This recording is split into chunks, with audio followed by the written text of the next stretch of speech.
राम राम। मैं कानपुर से पंडित दीपक पांडे। आज मैं आपसे बात करता हूँ चतुर्मास में क्या करें न क्या ना करें। आषाढ़ मास के शुक्ल पक्ष की एकादशी से कार्तिक मास के शुक्ल पक्ष की एकादशी तक, यानी कि जब सूर्य कर्क राशि में प्रविष्ट होते हैं तो चतुर्मास व्रत का आरंभ हो जाता है। वो चाहे कभी भी आरंभ हो, लेकिन कार्तिक शुक्ल पक्ष द्वादशी को समाप्त हो जाता है। सन्यासी लोग सामान्यतः आषाढ़ से पूर्णिमा से चतुर्मास का आरंभ मानते हैं।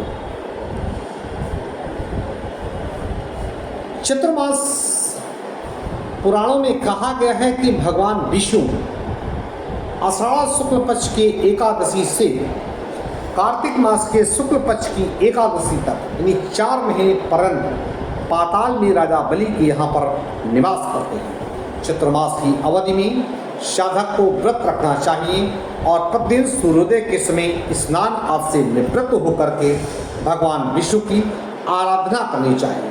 चतुर्मास का आरंभ संकल्प के साथ करना चाहिए। संकल्प में बोलना चाहिए, हे देव, मैंने ये व्रत आपकी उपस्थिति में लिया है।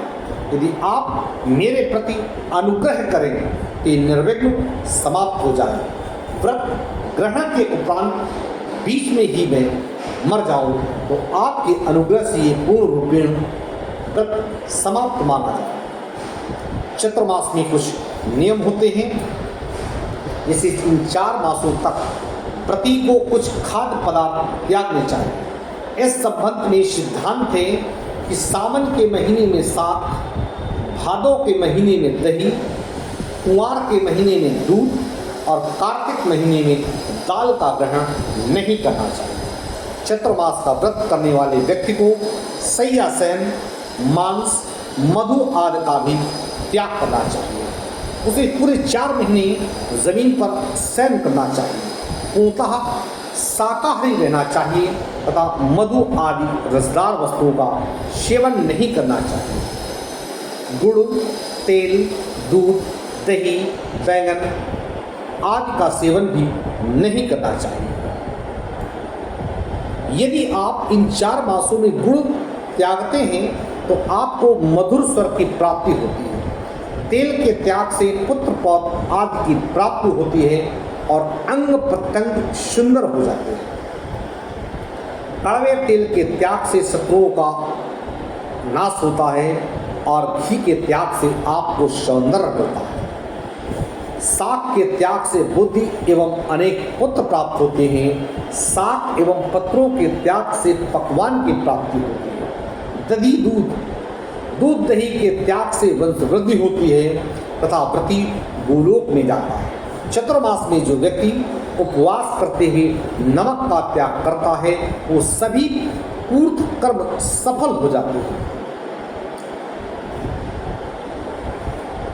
जो व्यक्ति प्रतिदिन नक्षत्रों का दर्शन करके ही एक बार भोजन करता है वो धनवान, रूपवान एवं माननीय होता है।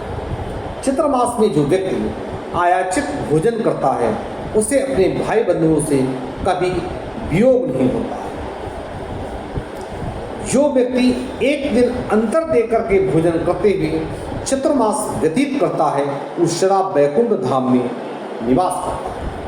जो 6ठे दिन भोजन करता है वो राजसूय यज्ञ एवं अश्वमेध यज्ञों के समान संपूर्ण फल प्राप्त करता है। जो सदा 3 रात उपवास करते हुए 4थे दिन भोजन करते हुए चतुर्मास करता है वो इस संसार में पुनर्जन्म नहीं लेता है।